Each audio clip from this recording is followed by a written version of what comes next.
Good morning, friends, and welcome back. In this video, we're going to start getting into the shrubs.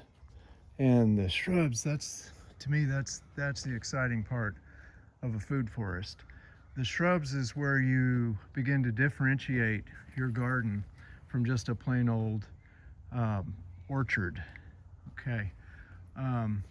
So what do I mean? First of all, most orchards are monocultures.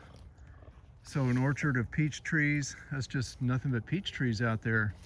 Well, that's a great big magnet to all the pests and diseases that attack peach trees. It says, come on in and attack me. All you've got here is peach trees. And so that's the reason why in these orchards, you typically have to spray a lot of insecticides and not to mention there's nothing providing fertility. So you've got to bring in fertilizers. You might even use herbicides to spray weeds. You're certainly going to mow grasses and stuff around those. With the shrubs, now we can provide a polyculture, many different species. That begins to address some of those problems. But let's say you have a polyculture orchard. So you've got peach trees, you've got plum trees, you know, maybe you have some mulberries and some pear trees. If that's all you have, if you don't have any shrubs to go along with that, not to mention all the rest of the layers of a food forest, you still haven't really addressed a lot of your problems. But what we're going to talk about today is the addition of shrubs, and shrubs are used for food is one thing.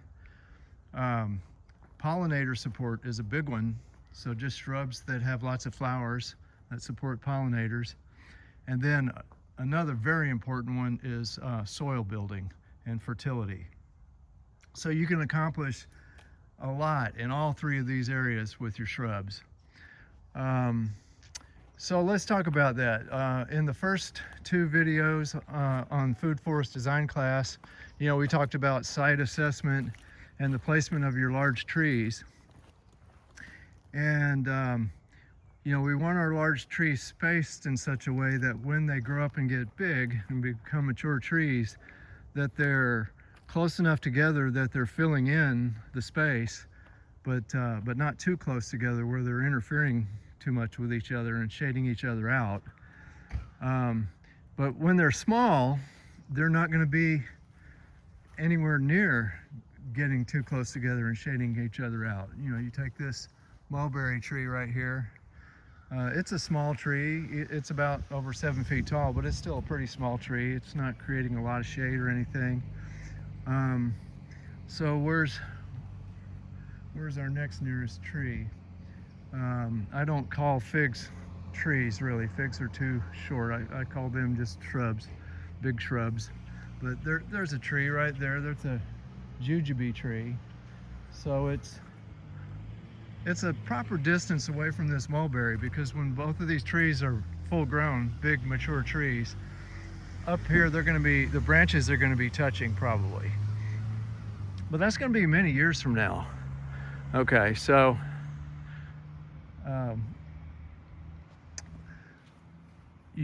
for the time being, for the next few years, you've got a lot of space around these. So you want to begin filling in that space with shrubs. Here we've got nopali cactus, prickly pear cactus. We've got other shrubs like these thornless blackberries. We've got Walter's viburnum here, which is it's not a food plant at all, but it will. And here's another one. It will. Here's a bunch of flowers on this one. Beginning to see some flowers. These will have a lot more flowers in the spring. So you got your pollinator support there. And then here's a Mexican sunflower, Tithonia diversifolia. It's a very small one. I got this in the ground late in the season this year, so it didn't have time to grow as big as this one over here, which I started earlier in the season last year. This little guy right here during the growing season will become as big as that one over there. Oh, in probably about 1 month's time. That's how fast they grow. So this one is primarily for fertility and soil building. And we'll get into a lot of these details in future videos. But for now, I just want to talk about spacing of your trees and shrubs and all the various species that work really great in north central Florida. So I'm just going to walk through the garden. I've got things at different stages. So out here it's pretty early still, and then over closer to my house I've got a later stage where things are planted out much more densely, and we'll get to that in a sec. So for example, out here in this area I've got a lot of flags in the ground. Most of these flags tell me where I intend to plant my pomegranate trees. Pomegranate trees are fairly small trees, so these flags are kind of close together. You know, some of these flags are just showing me where I've got a cactus or another plant. But a lot of these are where I'm going to put the pomegranates. And you wouldn't normally put, you know, the bigger trees as close together as these flags are. But pomegranates are pretty small trees. I've chosen this spot for the pomegranates because they're the most drought tolerant tree I have, and this is the driest part of my garden. So I've got other really drought tolerant things out here like jujube, this tree right here. Let's look at how we're starting to fill in between these trees with some shrubs. For example, we've got this wax myrtle, really good nitrogen fixing, evergreen, native Florida shrub. We've got a little shrub called coontie, a native Florida cycad. This is just a little shrub I'm kind of experimenting with. I don't know how it's going to work out yet. Seems to be pretty demanding in terms of water. This is, the name escapes me right now, I'll get back to it. But another wax myrtle here.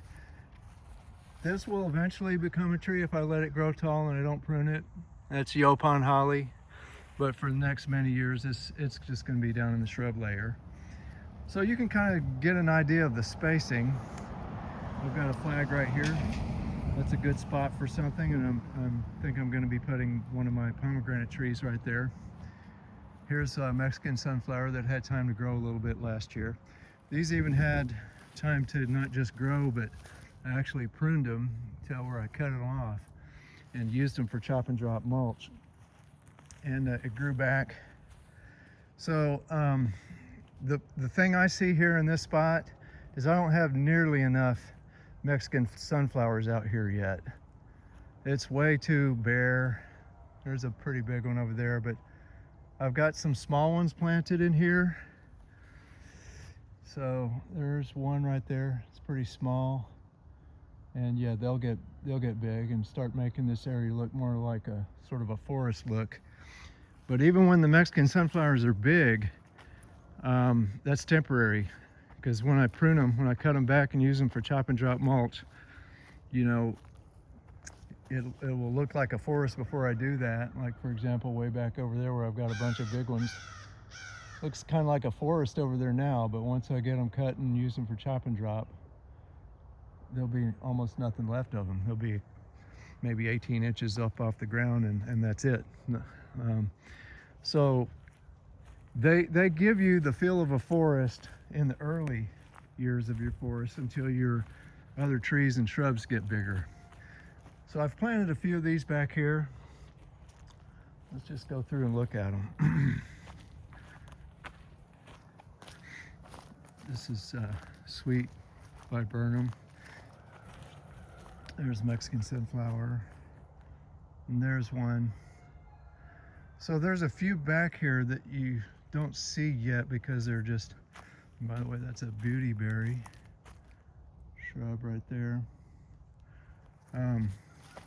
But this area overall, even when I get it filled in with my pomegranate trees, it's still going to be way too bare back here. Not enough coverage. We want a nice lush forest.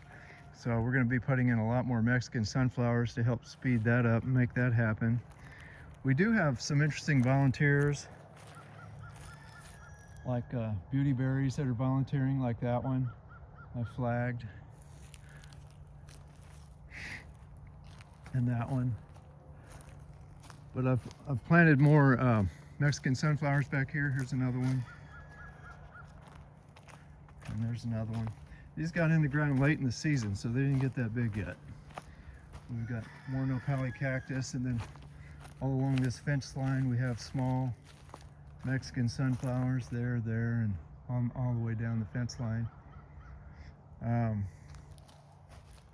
You want a lot of Mexican sunflowers in north central Florida.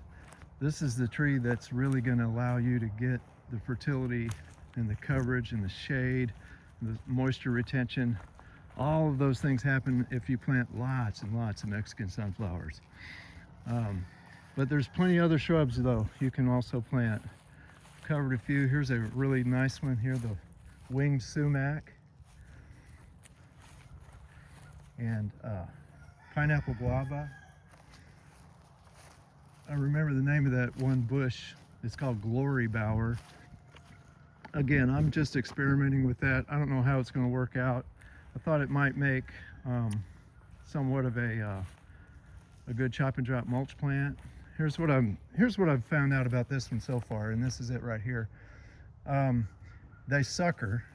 So all of these little plants right here are suckers that came off of this big plant.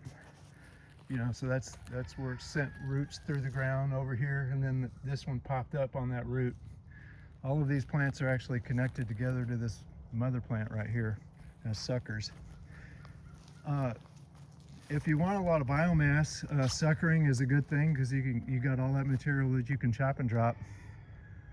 But this plant seems to be pretty water hungry in the summertime when it gets hot, and I see that as a negative thing. If I'm going to water something, it needs to be a food plant.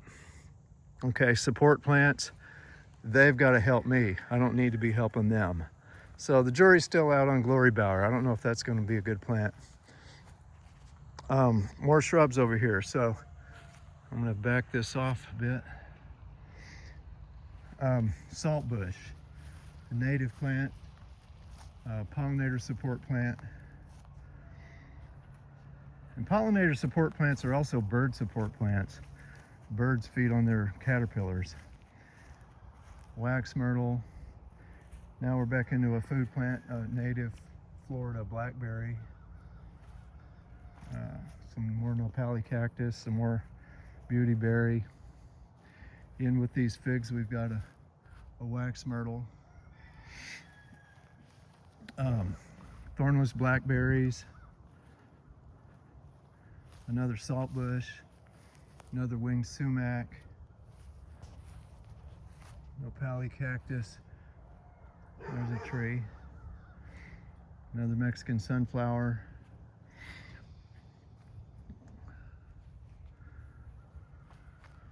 We're starting to get the density that we're looking for. Walters viburnum, Mexican sunflower, Walters viburnum, mulberry, Walters viburnum, more blackberries, thornless blackberries, more nopali cactus. I got a lot of nopali cactus back here because they're also pretty drought tolerant, and this is a great area for that. Here's the shrub again, the Yaupon holly. Yaupon holly here. More cactus. Let's just keep moving. Now we're going to move towards an area that's got a more dense planting already in place. It's further along because I got it going earlier in the season last year. By the way, this is just sort of a wild thicket of live oak that I'm allowing to grow. All these little young live oak trees in here. Actually, they appear to be sand live oaks, and they're growing right underneath my big sand live oaks. I'm just letting that grow. I might thin some of these trees out over time, but for now we're just going to let that grow. Over here, by the way, we've got another mulberry, Mexican sunflower, and a nice mulberry right there.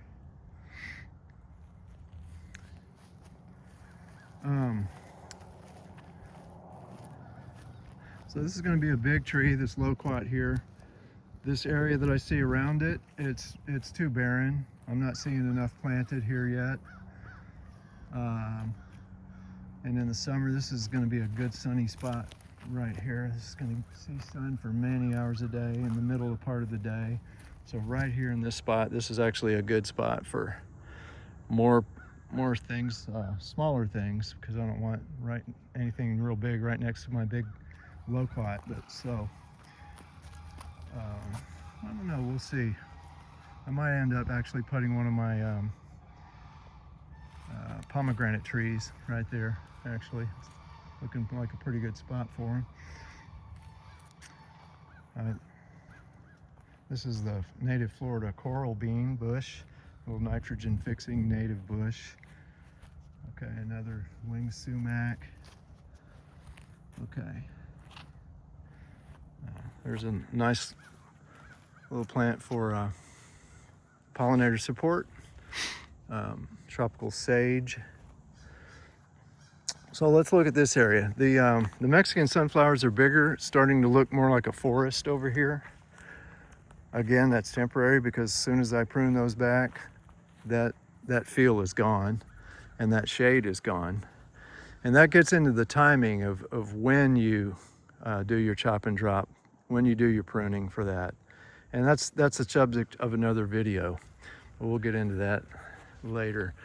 Here's the difference between a late season Mexican sunflower and one that I got in the ground earlier in the season. So let me explain that. I started out here with 2 Mexican sunflowers in this garden. I was able to get my hands on a couple of them through Facebook Marketplace.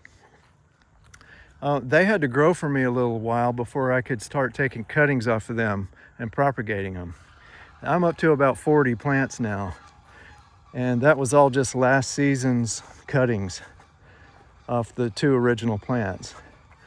So that shows you just how prolifically you can manage your Mexican sunflower. I've got a lot of biomass here, and not to mention I've already chopped and dropped them a couple of times last year. Tremendous amount of biomass starting out from just 2 small plants. But I'm not done. I need a lot more biomass and mulch to fill this whole thing out, make it look more like a forest. I need a lot of shade, and I need a lot of biomass on the ground for fertility.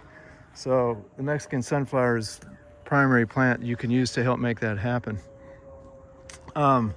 So in here, imagine these Mexican sunflowers are cut down to the ground, used as mulch. What then will show up in here are these elderberries, relatively small trees. There's one and there's one. Wax myrtle.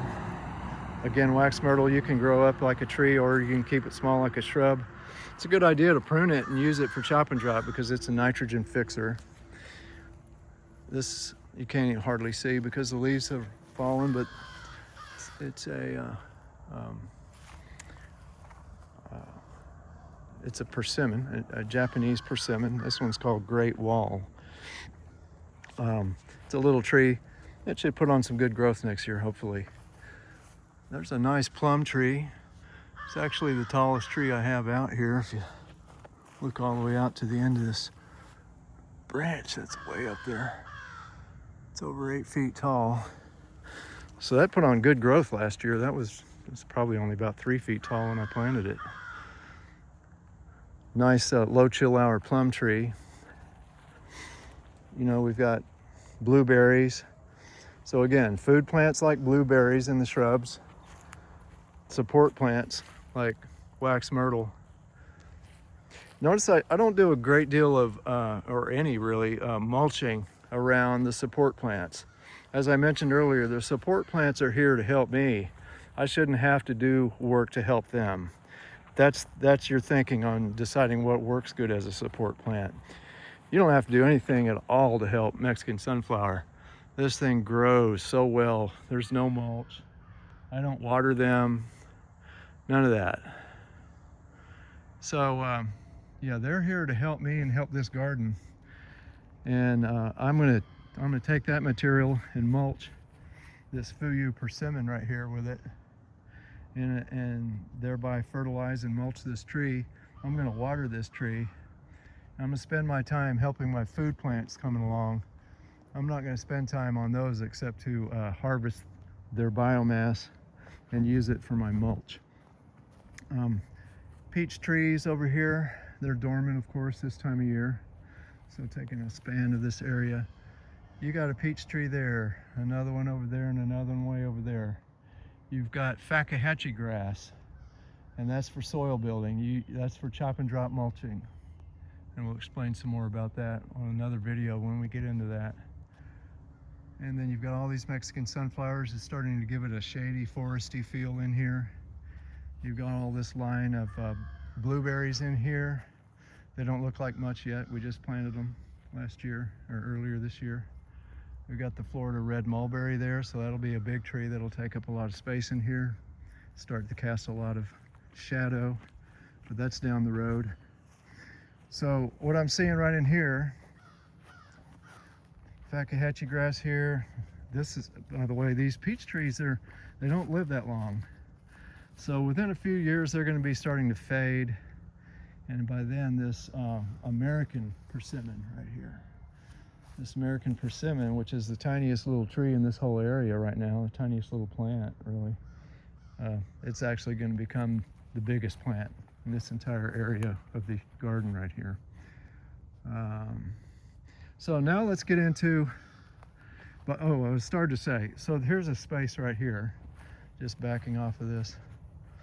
There's a space right there that needs to be filled in with some plants. I think I will probably put blueberries here because this soil is pretty rich. It's relatively rich and relatively moist compared to the rest of the garden. This is a real good spot for blueberries.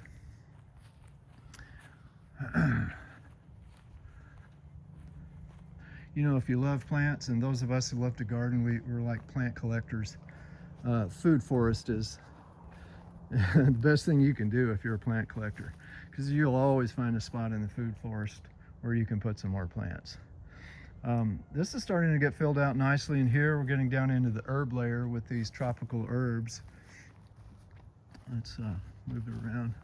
This is really starting to get filled out with a lot of stuff. So this is just a little moringa tree in here. I consider moringa trees, and really most of the tropicals, to be temporary. They're fillers for now. They fill the space. They give me some sugars into the soil. So they're doing soil building. Some of them are providing food. This is cassava, another excellent soil building plant. Of course, you can dig those up and harvest those tubers and eat them. But I like to actually grow these quite a bit just to let them leave the tubers in the ground and let them rot, and that builds the soil. I've already decided my bananas are going to be a major chop and drop plant for me rather than a food plant. Now, at some point in the future, this area right here, which is really open to the sky and therefore it gets pretty cold in the winter, in the future, my trees are going to grow up, fill this space in right here. That's going to provide like a little blanket over this area. It should create a warmer little microclimate. And at that point, bananas may be able to get through the cold mornings and ultimately provide ripe banana fruit for me. So it's a little too early to say long term that they're not going to work here. But for the next, I'm going to say 3 years at least, I don't think they're going to work because it's just going to get too cold. There's a wax myrtle. Let's see, there's some cranberry hibiscus over there. Again, the tropical herbs. Persimmon tree. So I don't have too many shrubs over here yet that aren't tropical, at least anyway. These chaya, I consider them shrubs. You want to keep them pruned down like a shrub. They're tropical and therefore kind of temporary. Again, the Fakahatchee grass is really good. You want to lay that down on the ground first and then put your Mexican sunflower on top of that. The Fakahatchee grass provides a barrier and it keeps the Mexican sunflower from sprouting and starting new plants. Cherry of the Rio Grande. Someday it'll get over 10 feet and be a tree, but for now it's a shrub. It will be for many years. More blueberries. This space here is almost filled in, I would say. It's going to be sunny because we're waiting for all these to get bigger. These Mexican sunflowers will get a lot bigger. These are very slow growing sable minor or dwarf palmettos. Very slow growing, but over time this will grow and begin to shade this whole spot around it pretty good. Blueberries. Now, during the early years of your food forest, when you have this open space in between your plants because they just haven't grown up big enough to fill it in yet, those are good spots to grow annuals. If you want to grow your annual crops, your mustard greens and in the summertime your okra and your tomatoes and peppers and all that. Eventually over time it's going to get too shady, but in the early years you can grow your annuals in those spaces. There's a good space right here, right behind this persimmon tree. Right in there I could grow some annuals. I might pop a few okra plants right in there next summer. Let's keep going through here. We've talked about the avocado tree and the persimmon tree, but look how we're filling in the space here. This Cuban oregano will explode next year when it gets warm and fill up this entire space. In fact, between the oregano there and the cranberry hibiscus, which is what that is, and the Okinawa spinach and the Fakahatchee grass, all of these plants growing right around this persimmon tree, I know I'm going to have to prune them. They're going to crowd, they're going to get all up around the trunk of this tree, and it's going to cause it to be too wet. It's going to grow mold and mildew, and it could even kill this tree. So I'll be pruning all this stuff back off of this tree right in here. I'll let them grow, but I'm going to force them to grow out away from this tree by pruning a little space around the tree so it's got airflow and it can dry out and grow properly. But so many things, like even these, that's canna lilies. Those canna lilies will grow explosively next summer when it gets, or next spring really, when it gets warm. Fill in this whole space. African blue basil, that's a little pineapple, and in the summertime things here will be so big it'll be shaded out quite a bit, so I may not even get any pineapples out of that. We'll see what happens. Some more cranberry hibiscus there, and African blue basil, and that's longevity spinach. And there's some sunshine mimosa on the ground cover. All this stuff is going to just grow big time in the spring. This is going to become so lush in the spring. I'm looking forward to that time when that happens. The chaya will grow a lot, and the firebush there, and some more cannas. But there's some more tropical shrubs with the cranberry hibiscus here. So in here though, long term, already planning for the long term by getting some wax myrtles going like that. There's another one over there, and there's some over here too. Wax myrtle there, and there's another one I planted over there. So this is mostly tropical for the time being, but over time it's going to transition more to temperate plants. Another shrub is oregano, or it's in our herb layer. These are all tropical herb layer plants down in here. But a shrub here, rosemary. But you can see this space is pretty well filled in. It doesn't look so much now because we're in December, but fast forward to next May 1st, this whole thing right here becomes a great big green overgrown lush area. Here's a little space right here between this Suriname cherry and this Mexican sunflowers, a little spot right here and here. I could plant something. It's actually quite sunny here in this space in the summertime. And that's another thing to realize, you know, when you're looking at how much sun you have, this time of year the sun is so low over there in the southern sky. That whole line of oak trees, live oak trees on my back line there, casts a lot of shade this way. In the summertime, the sun you know, in the wintertime, the sun is going across the sky down low, down in there. In the summertime, it's going across way up there. So there's a lot more sun. So when you're looking at your sun, take that into account. What time of year is it? Where you see your shadows this time of year, they're likely to be quite sunny and hot during the growing season next year. Again, we've just got a lot of shrubs starting to fill in the spaces here between the Walters viburnum, the wax myrtle, Walters viburnum, Fakahatchee grass, Walters viburnum, Coontie here. Okay, so again, the biggest tree in this whole area is right now, it's the smallest, and that's this little American persimmon right here. Over time, that becomes the biggest tree in this spot. So this gets into some of the principles of syntropic farming, syntropic agriculture. While you're waiting for your trees that are going to get big someday to grow and get up there, you shouldn't waste your space. Use your space. I want to use my space a lot with Mexican sunflowers and other plants like the cassava I've talked about. You can even use bananas in north central Florida. Use that space to at least grow something that helps you with your fertility, or use it to grow annual crops for food. That space won't be there forever, but it will be there for the next few years when you're first starting a garden. This big loquat tree is going to cast so much shade in this area that a whole lot of what I'm seeing all around here is going to get pretty shady. There's another one, the same thing's going to happen.